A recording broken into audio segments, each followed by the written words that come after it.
আজ তারেক রহমানের রংপুরের জনসভায় ভয়াবহ আক্রমণ হয়, 10 জন বিএনপি কর্মী নিহত হয়। দর্শক দেখতে পাচ্ছেন তারেক রহমান তুপের মুখে পড়েছে, সাধারণ জনতা তাকে ঘেরাও করে ধরে ফেলেছে। খুবই ভয়াবহ অবস্থা হয় বিএনপি দলের এবং তারেক রহমানের। এদিকে আজ তারেক রহমান রংপুর গিয়ে কঠিন বিপদের মুখে পড়েন। জামাত নেতাকর্মীরা তাকে ঘেরাও করে অনেক প্রতিশোধ নিচ্ছে তার উপর থেকে। অনেক বিএনপি কর্মীরাও আহত হয়েছে। এদিকে 20 বছর পর আজ রংপুরে বিএনপি চেয়ারম্যান তারেক রহমান। সেখানে কালেক্টরেট ঈদগাহ মাঠের নির্বাচনী জনসভায় তারেক রহমানের রংপুর সফরের আরো খবরাখবর জানাতে যুক্ত হচ্ছেন সহকর্মী শাহনেওয়াজ বাবলু। চলে যাচ্ছে তার কাছে। বাবলু, এই মুহূর্তে ঠিক কোথায় আছে? আপনারা যেহেতু থামতে বলেছেন থেমেছি, কিন্তু এটা তো মহাসড়ক, এখানে দাঁড়িয়ে তো বক্তব্য দিলে পিছনে অনেক জ্যাম হয়ে যাবে। তবে এতটুকু শুধু বলবো, আপনারা যে কষ্ট করে এখানে এসেছেন, সকলে একত্রিত হয়েছেন। আগামী 12 তারিখ যে ভোটের দিনও কিন্তু এইভাবে গিয়ে কষ্ট করে গিয়ে ধানের শীষে ভোট দিতে হবে। পুরো বাংলাদেশে প্রার্থী হলো একজন, সেটা হলো তারেক জিয়া। ওনার পোস্টার, ব্যানার শুধু ওয়াশরুম ছাড়া বাকি আছে, আর সব জায়গায় লাগিয়েছে তারেক জিয়ার পোস্টার। বিএনপির দিন গণনা শুরু হয়ে গেছে। বিএনপি লিমিট ক্রস করে ফেলেছে। অতীতের সমস্ত নোংরামিকে বিএনপি হার মানিয়েছে। এবার বিএনপি কি করেছে দেখবেন। তারেক রহমান আজ রংপুরে 24 বছর পর নির্বাচনী জনসভা। দীর্ঘ 24 বছর পর আজ তারেক রহমান রংপুরে গিয়েছেন। রংপুরে নির্বাচনী জনসভায় কঠিন তুপের মুখে পড়ে নেই মাত্র। দর্শক শ্রোতা, তারেক রহমানকে নিয়ে গোপনে অনেক পরিকল্পনা চলছিল। আজকে তাদের পরিকল্পনাটা তারা বাস্তব করে রংপুরের রাজপথে। আপনারা দেখেছেন তারেক রহমানের গাড়ি আটকিয়ে তাকে রাজপথে এক প্রকার ব্লক করা হয়েছিল। সবকিছু দেখতে পারবেন এই একটি ভিডিওতে। সর্বশেষ তারেক রহমানের অবস্থা এবং এই নিয়ে যে অনেক নেতাকর্মীও বিপদের মুখে পড়ে, অন্যদিকে জামাত যে একটা পরিকল্পনা করে গোপনে থেকে, সেইটাও দেখতে পারবেন। দর্শক শ্রোতা, আমরা কথা বাড়াবো না, আমরা সরাসরি ভিডিওর মূল আলোচনায় চলে যাব। তারেক রহমানের সর্বশেষ অবস্থা এবং এই বিষয়টাকে কেন্দ্র করে অনেকের আলোচনার মাধ্যমে যে গোপন তথ্য প্রকাশ করতেছে, সেই সবও দেখতে পারবেন। নির্বাচনী প্রচারের অংশ হিসেবে আজ রংপুরে যাচ্ছেন বিএনপি চেয়ারম্যান তারেক রহমান। শুরুতেই বগুড়া থেকে সড়ক পথে যাচ্ছেন পীরগঞ্জে। সেখানে 2024-এর জুলাই আগস্ট আন্দোলনে নিহত আবু সাইদের কবর জিয়ারত করবেন তিনি। পীরগঞ্জে আছেন সহকর্মী ফরহাদ ইবনে মালেক, যুক্ত হব তার সঙ্গে। ফরহাদ, পীরগঞ্জে আবু সাইদের কবর জিয়ারত করতে যাচ্ছেন বিএনপি চেয়ারম্যান। সেখানকার সার্বিক পরিস্থিতি জানতে চাই আপনার কাছে। দেখতেই পাচ্ছেন নিরাপত্তার ব্যবস্থা পর্যবেক্ষণ করা হচ্ছে এখানে, যেহেতু বিএনপি চেয়ারম্যান তারেক রহমান কিছু সময়ের মধ্যেই চলে আসবেন। তিনি বগুড়া থেকে জুমা নামাজের পরপরই রওনা দিয়েছেন। পথে দু একটা জায়গাতে তাকে বিরতি দিতে হয়েছে, কারণ তাকে ঘিরে মানুষের যে একটা আগ্রহ রয়েছে, সেই আগ্রহর বহিঃপ্রকাশ হিসেবে মানুষ তার কাছে আসছেন এবং তিনি তাদের ডাকে সাড়া দিচ্ছেন একজন জননেতা, জননন্দিত নেতা হিসেবে। এই আবু সাইদের কবরের সামনে তিনি আসবেন এবং এখানে এসে তিনি কবর জিয়ারত করবেন। আবু সাইদের পরিবারের সদস্যদের সাথে তিনি দেখা করবেন, কুশল বিনিময় করবেন, কথা বলবেন, আমরা জানতে পেরেছি। এবং তিনি এখানে সাংবাদিকদের কাছে এসেও তিনি তার প্রতিক্রিয়া ব্যক্ত করবেন বলে আমরা জানতে পেরেছি। যেহেতু বেশি সময় বাকি নেই, আমরা একটু দেখাই আবু সাইদের বাড়ির পাশে, যেহেতু তার বাড়ির সাথেই তার সমাধিস্থল রয়েছে, তিনি এখানে আগে কবর জিয়ারত করবেন। কবর জিয়ারত শেষে তিনি আবু সাইদের বাসার ভেতরে ঢুকবেন, যেখানে তার বাবা, ভাই, বোন এবং মা তারা রয়েছেন, অর্থাৎ পরিবারের সদস্যরা রয়েছেন। কিছু সময়ের মধ্যে আসবেন, যেহেতু তার আগমন ঘিরে কিন্তু এখানে একটা উৎসবের পরিবেশ এখানে বিরাজ করছে। স্থানীয় সহ অন্যান্য নেতাকর্মী যারা রয়েছেন, সমর্থক, সাধারণ মানুষ সবাই কিন্তু এখানে উপস্থিত হয়েছেন। তারা অপেক্ষা করছেন যে কখন তারেক রহমান এখানে আসবেন। আর নিরাপত্তা ব্যবস্থা পর্যবেক্ষণ করা হচ্ছে, যেহেতু তারেক রহমান এখানে আসছেন সব সময়ের মতোই, সববারের মতোই। তাকে ঘিরে মানুষের যে একটা আগ্রহ রয়েছে, সেই আগ্রহগুলো এখানে প্রকাশ পাবে। আর নেতাকর্মী, স্থানীয়রা যারা বলছেন, তারা বলছেন যে আবু সাইদের যে একটা ত্যাগ, যে একটা বীরত্ব প্রকাশ পেয়েছিল, সেই ত্যাগের মহিমা যাতে পরবর্তীতে যারা সরকার গঠন করবে তারা যেন কোনোভাবেই স্বৈরাচারী মনোভাব তাদের মধ্যে না আসার, আবু সাইদের এই ত্যাগকে মাথায় রেখেই যেন পরবর্তীতে তারা দেশ পরিচালনা করে। পাশাপাশি রংপুর একটা অবহেলিত যে এলাকা, সেই এলাকার কিছুটা উন্নতি সাধনও যেন পরবর্তী সরকার করে বলে তারা এই আশাবাদ ব্যক্ত করেছে, অনুরোধ জানিয়েছেন।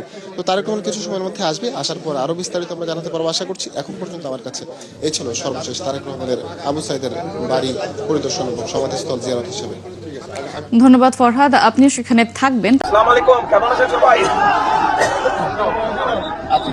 আপনারা যেহেতু থামতে বলেছেন থেমেছি, কিন্তু এটা তো মহাসড়ক, এখানে দাঁড়িয়ে তো বক্তব্য দিলে পিছনে অনেক জ্যাম হয়ে যাবে। তবে এতটুকু শুধু বলবো, আপনারা যে কষ্ট করে এখানে এসেছেন, সকলে একত্রিত হয়েছেন।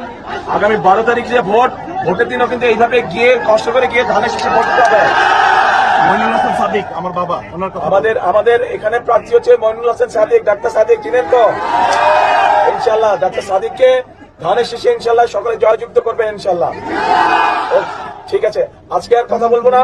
তারেক রহমান আজ রংপুরে 24 বছর পর নির্বাচনী জনসভায় বক্তব্য রাখবেন। সেখানে আমার সহকর্মী শাহ বায়েজিদ আহমেদ আছেন, যুক্ত হতে চাই তার সঙ্গে। বায়েজিদ, 24 বছর পর তারেক রহমান রংপুরে বক্তব্য রাখবেন, সেখানকার নেতাকর্মীদের মধ্যে উচ্ছ্বাস কেমন দেখছেন? তাছাড়া সমাবেশের স্থলে কি মানুষ আসতে শুরু করেছেন কিনা, সেখানকার সার্বিক পরিবেশ সম্পর্কে একটু জানাবেন।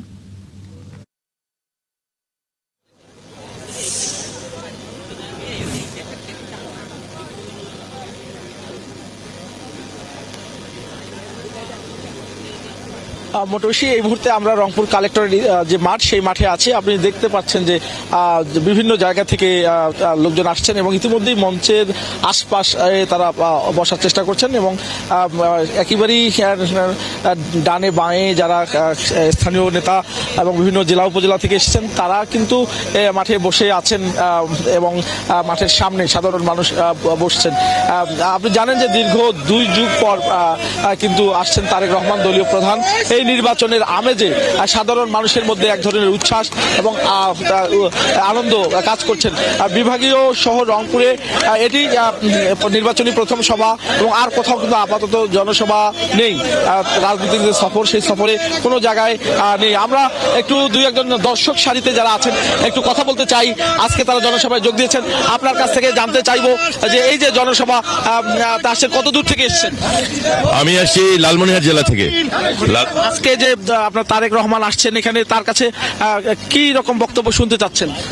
আমরা তারেক রহমান 20 বছর পরে বাংলাদেশে আমাদের মাঝে রংপুরের মাটিতে আসছেন। আমরা আশা করব তার কাছে আগামীতে ধানের শীষের বিজয় নিশ্চিত করে আমরা যেন সংসদে যেতে পারি। মোটিশি শুনছিলেন সাধারণ মানুষ, ভোটার, দলীয় নেতা কর্মীরা। আমরা আরেকজন কাছ থেকে জানতে চাইবো, আপনি তৃণমূলের থেকে এসেছেন, আজকের এই জনসভায় যোগ দিয়েছেন, কোথা থেকে এসেছেন এবং আজকে প্রত্যাশা কি নেতার কাছে? আমি লালমাট থেকে এসেছি। আমরা যদিও তারেক রহমান 20 বছর পর রংপুরে মাটিতে যাচ্ছে, আমরা রংপুর নয় সারা বাংলাদেশকে, মানে বাংলাদেশে যেন ধানের শীষে জয় জয়কার হয়, সারা বাংলাদেশ যেন। আপনি শুনছিলেন সাধারণ মানুষ, তারা কিন্তু উচ্ছ্বসিত, উদ্বেলিত এবং তারা চাচ্ছেন যে আজকের এই জনসভাকে ঘিরে তারা এসেছেন অনেক অধীর আগ্রহ নিয়ে নেতার বক্তব্য শুনবার জন্য মাঠে এসে বসে গেছেন। যদিও এখনো সময় অনেকটা আছে, তিনি যদিও 4:30টার সময় আসতে চেয়েছেন, হয়তো 5টা বা 5:30 নাগাদ তিনি এখানে এসে পৌঁছাবেন বলে আমরা দলীয় সূত্রে জানতে পেরেছি। তবে এখানে বিভাগে জনসমাবেশ 8 জেলার 58টি উপজেলার 33টি সংসদীয় আসনের যারা ভোটার, স্থানীয় নেতাকর্মীরা তারা এখানে এসেছেন, প্রার্থী যারা রয়েছেন তারা সেখানে এসেছেন। তারেক রহমানের কাছ থেকে, দলীয় প্রধানের কাছ থেকে তারা দিক নির্দেশনা জানতে চাইবেন এবং এই দিক নির্দেশনা বক্তব্য শোনবার পর তারা মাঠে গিয়ে এই বাকি কয়টা দিন আছে নির্বাচনের, সেই নির্বাচনী মাঠে তারা কাজ করবেন এবং ধানের শীষের পক্ষে একাট্টা হয়ে তারা কাজ করতে চান দলীয় নেতাকর্মীরা। সাধারণ মানুষেরও কিন্তু উচ্ছ্বাস রয়েছে এই সমাবেশকে ঘিরে, কারণ অনেক এই নতুন প্রজন্মের অনেকেই কিন্তু তারেক জিয়াকে সরাসরি দেখেননি, আর তাদেরও প্রত্যাশা আজকে তাদের নয়ন জুড়াবেন তাদের তারেক রহমানকে দেখে। এই জনসভাকে ঘিরে জন্য একটু রাজনৈতিক মহলে কিন্তু ব্যাপক উৎসাহ উদ্দীপনা রয়েছে। বিএনপির দিন গণনা শুরু হয়ে গেছে। বিএনপি লিমিট ক্রস করে ফেলেছে। অতীতের সমস্ত নোংরামিকে বিএনপি হার মানিয়েছে। এবার বিএনপি কি করেছে দেখবেন দর্শক। আমি যেটা বিশ্লেষণ করছি, দাঁড়িপাল্লার পক্ষে কথা বলায় ভিক্ষুককে বিএনপির মারধর। আপনি চিন্তা করেন একটা দল কতটা বেসামাল হলে এরকম খেয়ে হারিয়ে ফেলতে পারে, যে ভিক্ষুককেও মারধর। আচ্ছা, দাঁড়িপাল্লার পক্ষে, দাঁড়িপাল্লা এখন নির্বাচনে প্রতিদ্বন্দ্বিতা করছে, তাদের পক্ষে বললে আপনি মারবেন কেন? দাঁড়িপাল্লাকে নিষিদ্ধ? নৌকার পক্ষে বললে মারতে পারেন, কারণ তারা নিষিদ্ধ। যে দল ক্ষমতা যাবে, যে দলের জনপ্রিয়তা সবচেয়ে বেশি, এই দলের পক্ষে বললে মারবেন? হ্যাঁ, আপনি মেরেছেন কাকে মেরেছেন? যাকে মারলে কিছু হবে না ভেবেছেন, কারণ ভিক্ষুকের আবার কি, ভিক্ষুকে তো মারাই যায়। বিএনপি এটা মনে করে মেরেছে, ভিক্ষুকের গায়ে হাত দিয়েছে। আবার এখন পাগলরাও জামাত করে, ভিক্ষুকরাও জামাত করে, গুলশান বনানীর আকাশচুম্বী অট্টালিকার মালিকরাও জামাত করে, ডাক্তার, ইঞ্জিনিয়ার, কবিরাজ, homeo doctor, allopathy doctor, herbal doctor সবাই জামাত করে, বিশেষজ্ঞ ডাক্তাররাও জামাত, সাবেক মিলিটারি পার্সোনেলরাও জামাত, সাবেক বিসিএস অফিসার, বর্তমান সাবেক সব জামাত। ঢাকা বিশ্ববিদ্যালয় জামাত, জাহাঙ্গীরনগর বিশ্ববিদ্যালয় জামাত, জগন্নাথ জামাত, নাম হিন্দু হোক আর মুসলমান হোক সব জামাত। এখন সবাইকে তো আর কিছু বলতে পারে না, কিন্তু বিএনপি এতটা দেউলিয়া হয়েছে এখন ওই ভিক্ষুক দেখেন দুর্বলদের টার্গেট করে। যেমন বিএনপির প্রধান টার্গেট এখন নারীদের উপর হামলা করে। কেন? যে একজন পুরুষ বা 2জন পুরুষ যদি নারীদের উপর হামলা করে, ইট দিয়ে মাথা থেতলে দেয় কিংবা কোপায়, তাদের মোবাইল ভ্যানিটি ব্যাগ চুরি করে নিয়ে যায়, ইটস ভেরি নর্মাল।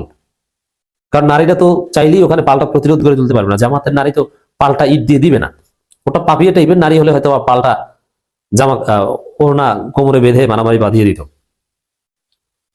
কিন্তু জামাতের নেত্রীরা তো আর পাপিয়ে না, তারা এলিট, তারা অ্যারিস্টোক্রেটিক, তারা অভিজাত, তারা সম্মানিত, তারা রেসপেক্টেড, তাদের আচার আচরণ মাতৃত্ব সুলভ, এবং গ্রামের ঝগড়াটে চেঁচা মহিলা না, অভিজাত, আরিয়ান ব্লাড, দে আর জামাত।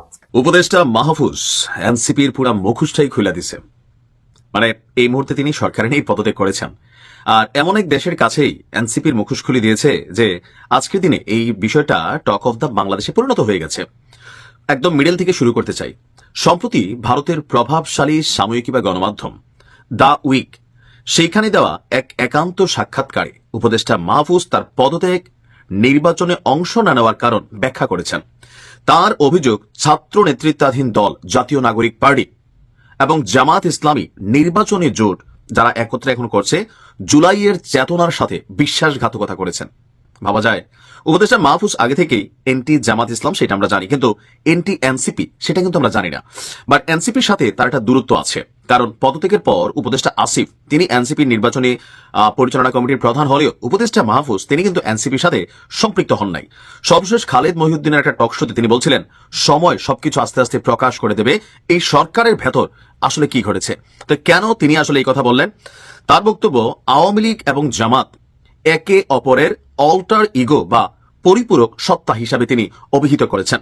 তার মতে পুরনো রাজনৈতিক বন্দোবস্ত বা ওল্ড গার্ডের পুনর্গঠনের ফলেই তারা যেটা নতুন বন্দোবস্ত করতে চাইছে সেটা হয় নাই, আর পুরনো বন্দোবস্ত বা ওল্ড গার্ডের পুনর্গঠনের ফলে জুলাই বিপ্লবের যে মূল আকাঙ্ক্ষাগুলো তা আজকে হুমকির মুখে। তো এখানে দ্য উইকের যিনি সাংবাদিক আছেন তিনি তার কাছে প্রশ্ন করেছিলেন যে আপনি সম্প্রতি পদত্যাগ করেছেন, নির্বাচনে প্রতিদ্বন্দ্বিতা করার পরিকল্পনা করেছিলেন, সবাই ভাবছিল এনসিপিতে যোগ দিবেন, তো করলেন না, আর এনসিপি জামায়াত জোটের প্রতি আপনার আপত্তি ছাড়াও আর কি কি কারণে আপনি সরে দাঁড়ালেন? তো তার বক্তব্য ছিল যে এনসিপি জামায়াত জোটের পুরো বিষয়টা এটি বিভিন্ন মহলের সাথে কোনো সঠিক বোঝাপড়া ছাড়া সিদ্ধান্ত নেওয়া হয়েছে। যেমন এক সন্ধ্যায় এনসিপি নেতাদের মধ্যেও অনেকে জানতেন না যে এই ধরনের কোনো জোট হতে যাচ্ছে। পরবর্তী সময় সাংবাদিকের প্রশ্ন ছিল, জুলাই অভ্যুত্থানের মস্তিষ্ক আপনাকে বলা হতো মাস্টারমাইন্ড, আর আজ যখন আপনি অন্তর্বর্তী সরকার ছাড়ছেন, নির্বাচনে প্রতিদ্বন্দ্বিতা করার পরিকল্পনা করছিলেন, পিছিয়ে গেলেন। এই 1.5 বছরের যাত্রা খুব সংক্ষেপে, বা আপনি শিক্ষার্থীদের কিভাবে দেখছেন এবং আপনি কেন এনসিপিতে যোগ দেননি? তার বক্তব্য ছিল 1.5 বছর একটা চ্যালেঞ্জিং ইস্যু ছিল, স্বপ্নের যাত্রা অনেক কিছু করবে, বা আসলে এখানে কোনো কিছুই ওইভাবে তারা করতে পারেনি, কোনো শক্তির মাধ্যমে নয়, বরং ইতিহাস আমাদের এখানে দাঁড় করিয়েছিল। আর এটা ছিল একটা বড় বিষয়। এই মুহূর্তে তিনি কোনো দলে যোগ দিচ্ছেন না বা নির্বাচনে লড়ছেন না, কারণ বিএনপি তার সিট দেয় না, এটাও বাস্তব, আর এনসিপির সাথে তার দূরত্ব এই কারণে মাঝখানে এসে আটকে গেছে। এখন এনসিপি জামায়াত জোট, এই জোটের কারণে এনসিপিতে যোগ দেয়নি মাহফুজ। প্রায় 2 যুগ পর আজ রংপুর যাচ্ছেন দলের চেয়ারম্যান তারেক রহমান। দুপুরে বগুড়া থেকে রংপুর যাবেন তিনি, আর এরই মধ্যে মাঠে জড়ো হতে শুরু করেছেন নেতাকর্মীরা। এসব বিষয়ে বিস্তারিত জানাতে রংপুরের কালেক্টরেট ঈদগাহ ময়দান থেকে যুক্ত হচ্ছেন মোকাররম হোসেন। মোকাররম, তারেক রহমান আসতে আসতে দুপুর গড়িয়ে বিকেল হতে পারে, আপনি যেমনটি এর আগের সংবাদগুলোতে বলছিলেন। জনসমাবেশের কি পরিস্থিতি এখন দেখতে পাচ্ছেন জানান আমাদের।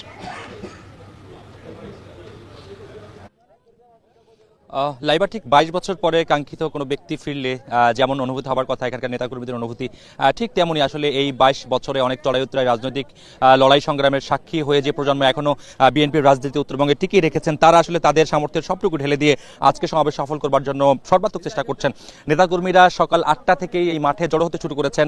আজকে এই সকালের ঠান্ডা থেকে শুরু করে এখন দুপুরের প্রখর রোদ, সবকিছু যেন তাদের কাছে তুচ্ছ হয়ে গিয়েছে। রং বেরঙের পোশাক পরে একে একে মাঠে ঢুকছেন বিভিন্ন আসনের সংসদীয় আসনের নেতাকর্মীরা। প্রত্যেকটি